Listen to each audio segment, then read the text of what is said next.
Welcome into episode 2 of the Just Another Chris Season 2 Halloween special. And in today's video, I'm going to be showing you some instant photography hacks. And we're going to focus on Polaroid hacks. I've got 3 of them for you. One of them is how to use I-type film inside 600 cameras. The second one is going to be going over fun, cool filter effects. And lastly, a temperature controlled developing bag. This is going to be one fun episode. So sit on back, grab those Egos, and let's dive in.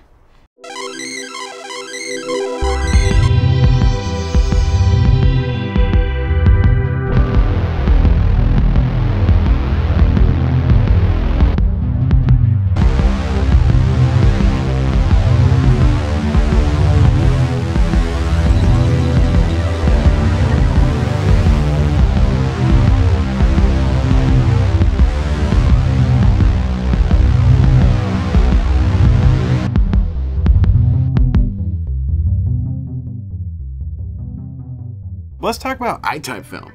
I-type film tends to get a lot of the cool special edition, limited edition frames, such as the Star Wars packs and of course the Stranger Things ones, just to name a few. But you can only use them inside I-type cameras. Since I-type film doesn't have batteries inside the film packs, you can't use them in SLR cameras or other 600 box type cameras. And I really want to shoot some Stranger Things film inside my lovely SX70 cameras.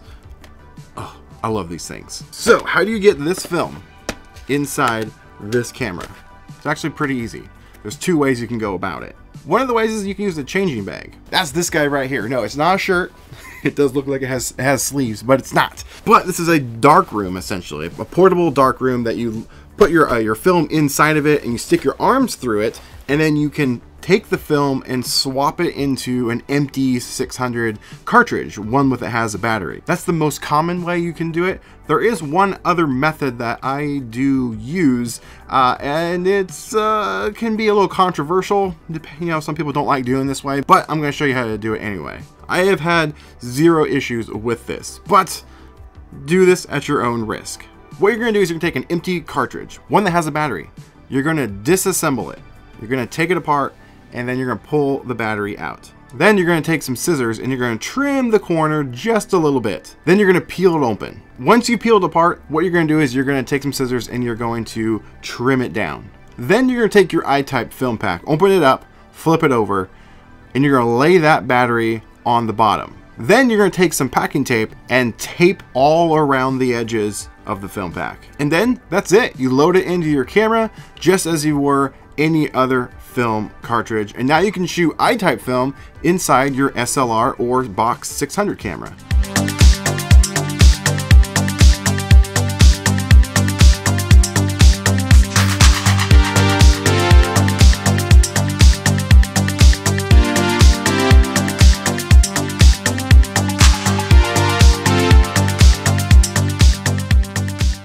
The reason you want to make sure you had the tape like covered all of the corners of that battery is to pull out the pack of film. You want to make sure nothing catches. So you want to do it kind of slow just in case, but it will pull out just fine. Just like so. That's it. Pretty easy. Some people don't like this method because when you insert it into the camera, it's a little more snug than usual. Yeah, so when you load it in, it feels like you might break the camera, but you won't. As long as you make sure you taper there on the edges so nothing can catch, when you pull out, you're gonna be perfectly fine. I've been doing this for a while now and I've had no issues. Does that mean you might have issues? It is a possibility, but the chances are very unlikely. But again, this is why it's called a hack. So do it at your own risk. If it isn't a method that you are comfortable with, maybe option 1 is better for you. Use a changing bag in the dark and swap the film into another cartridge. It's really not that difficult. Hack number 2, that's with film filters. I got this idea one day because I was putting an ND filter on to shoot my film inside the SX70 camera, and upon ejection, one of the pods exploded in the camera, and I cleaned up the best I could. Didn't know that I got some developer on my ND filter, and the next image that I shot, it had basically transferred that marks that were on my ND filter onto my image, which gave me an idea. So I looked up to see if you could buy clear, transparent paper, and you actually can. So I took this, scanned it into my computer, made an outline of it in Photoshop, and I got this. printed it on clear, transparent paper, and it has the shape of the ND filter. And I thought, what if cool designs to these and put it in the camera and shoot it? Would it transfer that to my image? So I printed out a bunch of them, and here are those results.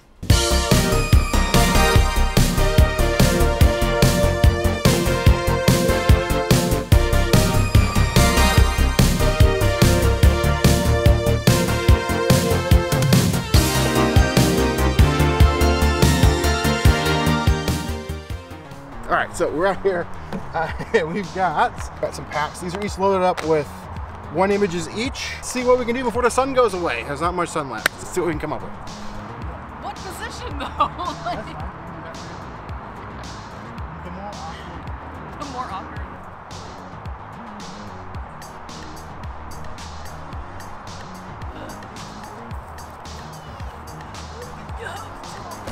So Carlina shot some of her first Polaroids. How do you think you did? Hopefully okay. We're gonna find out. Yeah. So yeah, it worked beautifully. I'm sure the results would be a lot better if you had a really nice printer. I don't have a nice printer, so the results weren't as pictured in my head, but it still worked out really well. It's a great proof of concept. I bet if you took them and got them professionally printed, it would come out even better. I'll leave links in the description to pick up the transparent paper, but when you print this out, you have to make sure you're printing on the correct side. And the way to know which is the correct side is if you breathe on it, and if it fogs up, that's not the side you want to print on. You want to print on the other side. Otherwise, the ink won't dry. It'll just be wet permanently and it'll wipe off. And you don't want that. To get these images with the mind flare, or the smoke monster, with the red in the sky, what I did was I took some red gel. It's actually in the shape of an ND filter because I had another idea for that. But I just put it in front of my lens and shot through it. And these are the results that I got. These are real photos. So to get this photo here of the train and the mind flare, I actually used the Polaroid Lab. That photo I took with a digital camera. For the spaceman one, this one is not used with the Polaroid Lab. I shot a picture of my computer monitor. Straight in camera, still all in camera effects. The one with the bridge, that was a Polaroid Lab. The other like UFO picture, I just shot with against my monitor. Thought it kind of looked cool.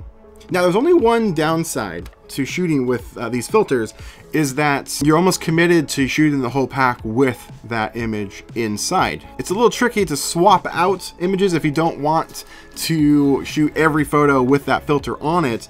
You have to constantly be taking it in and out of the camera inside a dark bag.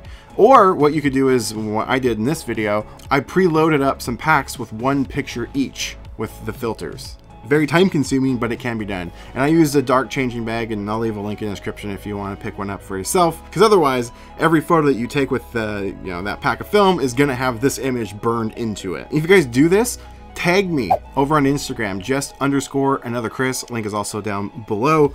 I would love to see your photos that you create with this. And if you want to join our little community over on Discord and share your photos there as well, you're more than welcome to do that too. Link is in the description. Hack number 3, a chilled developing bag. All right, everyone, chill. Chill. So why would you need a cool down film bag? Especially right now in October, it's kind of really chilly outside. The reason is people already know about the hand warmer, like hand warmers in a little a box. So if it's cold outside, you warm those up. You can throw your photos in that box. It'll keep the photos at mostly a good warm temperature for it to develop. Otherwise, if you're in the cold weather, the photos will develop kind of coming out looking bluish. Well, I was over in Ohio not too long ago, and it was really humid, and it was kind of hot outside. Not like crazy hot, but definitely humid, and all my pictures were coming out magenta, just not looking so good. So I had this idea. Took a small cooler that you would freeze. Freeze is over. And then you put your film in there and let it develop. Would it work? So I made a trip to Walmart and found this. This was like 10 bucks. I'll try and find a link for this or something equivalent, and I'll leave it down for you as well. But this is actually for a bottle of wine. Stick your bottle of wine in there. So this actually just gets thrown in the freezer. So I thought, what if you stuck photos in there? Would it work? Well, let's find out. All right, so I had this idea. Dave here warned me against it. I'm like, I'm gonna try it anyway. And he was of course correct. So the idea was, since you're out shooting, if it's like hot or humid out, this bag fits the camera perfectly. And it's chilled. Chill. Well, there's film still in here, and I thought, well, chill the camera down.